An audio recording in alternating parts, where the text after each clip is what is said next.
O Supremo Tribunal Federal decidiu que o Superior Tribunal de Justiça não precisa de autorização da Assembleia Legislativa de Minas Gerais para abrir uma ação penal por crime comum contra o governador do estado. A decisão foi tomada por 9-2 e representa uma mudança na jurisprudência do Supremo. No caso de Minas, acho que foi no exercício da autonomia federativa que se estabeleceu esta regra, que eu não vejo como conflito, nem com o princípio da federação, nem com o princípio do tratamento segundo um princípio da separação de poderes que se exerce no plano estadual, sem nenhum problema de que o órgão de julgador, que a Constituição Federal é que fixou sendo um de incidência ou de circunscrição nacional para o exercício da jurisdição, possa estabelecer as suas regras, tal como já foi aqui proposto. A interpretação válida desta norma da Constituição Mineira é no sentido de ser constitucional a dispensa de autorização prévia para processamento e julgamento do governador, e no que se refere à autorização, não se adotá-la como automática, mas a depender do que ficar decidido pelo órgão julgador, no caso do governador, Superior Tribunal de Justiça. O ministro Luiz Roberto Barroso citou a resistência das Assembleias Legislativas em autorizarem a abertura de ação penal contra governadores. Das 52 solicitações do Superior Tribunal de Justiça, apenas uma foi autorizada. Outros 15 pedidos foram negados e 36 nem sequer foram respondidos. Não é uma questão de certo ou errado, é uma questão de, muitas vezes, a interpretação ser produto do seu tempo. E acho que no tempo atual, como lembrou o ministro Marco Aurélio, também no minuto que eu estava fora, das 52 solicitações feitas pelo Superior Tribunal de Justiça, mais da metade não foi nem respondida, a demonstrar uma certa indiferença ao processo. Os ministros decidiram ainda que, em caso de recebimento de denúncia pelo Superior Tribunal de Justiça, caberá ao próprio STJ decidir se o governador vai ser afastado do cargo. Afastada a possibilidade de extensão da norma obstáculo principal, a necessidade de prévia autorização pelo Poder Legislativo, a meu ver, não cabe a permanência no ordenamento jurídico estadual da norma decorrente, que permite o afastamento do governador do estado de forma automática após o recebimento da acusação pelo STJ, sob pena de, ao mantermos essa norma, acarretarmos distorções absurdas. O Superior Tribunal de Justiça, na análise de caso a caso, pode, recebendo a denúncia ou queixa contra o governador, analisar as necessidades de afastamento cautelar do governador. E aí seria um afastamento judicial, caso haja necessidade para a ação penal. O ministro Gilmar Mendes sugeriu a edição de uma súmula vinculante. Tendo em vista tantas ações existentes e também, talvez até normas que não restaram impugnadas, talvez fixada a tese, nós pudéssemos convertê-la em uma súmula vinculante, de modo a pacificar o tema de maneira definitiva. A decisão do Supremo pode atingir o atual governador de Minas Gerais, Fernando Pimentel. Ele é alvo de 2 denúncias do Ministério Público pela suposta prática dos crimes de corrupção e lavagem de dinheiro. Ao analisar uma das denúncias, o STJ entendeu que para abrir uma ação penal contra o governador precisaria da autorização da Assembleia Legislativa do Estado. Os ministros devem decidir nesta quinta-feira sobre a edição da súmula, para que o entendimento tenha validade para todo o país.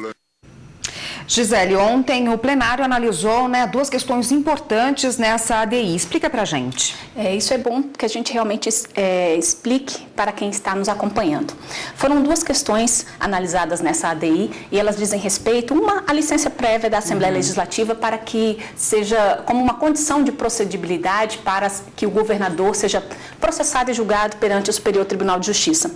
E a outra é sobre o afastamento imediato do governador a partir partir do momento em que essa denúncia ou queixa-crime vier a ser recebida, e aí havia uma previsão na Constituição do Estado de Minas Gerais, exatamente no sentido de exigir a licença prévia e de estabelecer o afastamento automático a partir do recebimento da denúncia ou da queixa-crime. O que a maioria dos ministros acabou entendendo no julgamento de ontem à tarde foi que essa necessidade de autorização, ela não se aplica para os governadores de estados. Existe, Érica, uma previsão na Constituição Federal que estabelece a necessidade, no caso de julgamento do presidente da República, quando comete crime comum, quem tem competência para julgar é o Supremo Tribunal Federal. No entanto, há uma necessidade de que a acusação ela seja admitida por 2/3 da Câmara dos Deputados. Então, diversas constituições estaduais vinham reproduzindo esse dispositivo que está na Constituição Federal, adaptando para as peculiaridades do Estado. Então, no caso de crime praticado por governador, nós temos diversas constituições que trazem exatamente essa previsão semelhante ao que consta na Constituição Federal, no sentido de que haveria necessidade da Assembleia Legislativa para que a denúncia pudesse, então, ser admitida no órgão competente, que é o Superior Tribunal de Justiça. Os ministros entenderam que essa autorização prévia ela não se aplica no caso dos governadores de Estado. E com isso significa dizer que o Superior Tribunal de Justiça pode processar e julgar os governadores de Estado independentemente da autorização da Casa Legislativa. No que diz respeito ao afastamento também automático do governador, os ministros entenderam que esse afastamento ele não deve ser determinado de forma automática.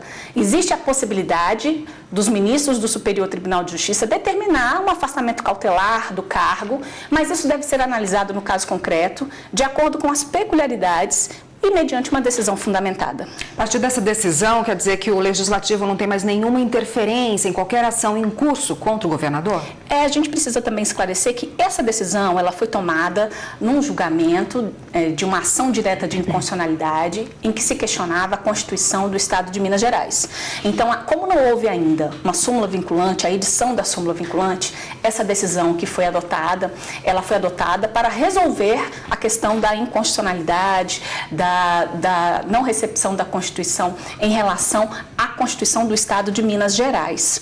Então, ela soluciona o caso concreto de Minas Gerais e certamente, por ser um entendimento do Supremo Tribunal Federal, será um entendimento que será aplicado em casos semelhantes. Os próprios ministros discutiram a possibilidade da edição de uma súmula vinculante exatamente para poder solucionar todos os demais casos que estão no Supremo, em torno de 20 ações diretas de inconstitucionalidade tratam de temática semelhante. Então, existe sim uma previsão que até mesmo hoje à tarde, a depender de como a ministra Carmen Lúcia irá conduzir os trabalhos, seja editada então uma súmula vinculante e aí a partir daí a gente tem o efeito vinculante da decisão. Agora, sem dúvida, já demonstra o entendimento do Supremo, inclusive uma mudança de entendimento, porque até então o Supremo Tribunal Federal vinha admitindo essas autorizações prévias e com essa decisão nós temos que essa autorização prévia, a partir do que foi decidido ontem, ela não é mais exigida, ela não é mais admitida por ferir princípio republicano, pacto federativo, a separação dos poderes, até porque seria um caso, Érica, em que o Estado estaria interferindo no exercício da jurisdição do Superior Tribunal de Justiça, que é o órgão de atuação nacional. Gisele, rapidamente para a gente encerrar, na pauta de hoje há ações com essa mesma temática, questionando constituições de outros estados? Há ações, inclusive ontem a ministra Carmen Lúcia decidiu por manter essas ações na pauta de hoje à tarde. Na verdade são 3 ações diretas de inconstitucionalidade e o tema é exatamente o mesmo, questionando constituições do estado do Piauí, Acre e Mato Grosso. Então, certamente os temas serão decididos dentro do que o plenário já discutiu na sessão de ontem à tarde e haverá aí a possibilidade de uma discussão da edição de uma súmula vinculante, até porque para a edição de uma súmula vinculante há necessidade de julgamentos reiterados sobre um mesmo assunto. Obrigada, Gisele, pela sua participação por hoje. A gente se vê semana que vem de novo. Eu que agradeço. Até lá.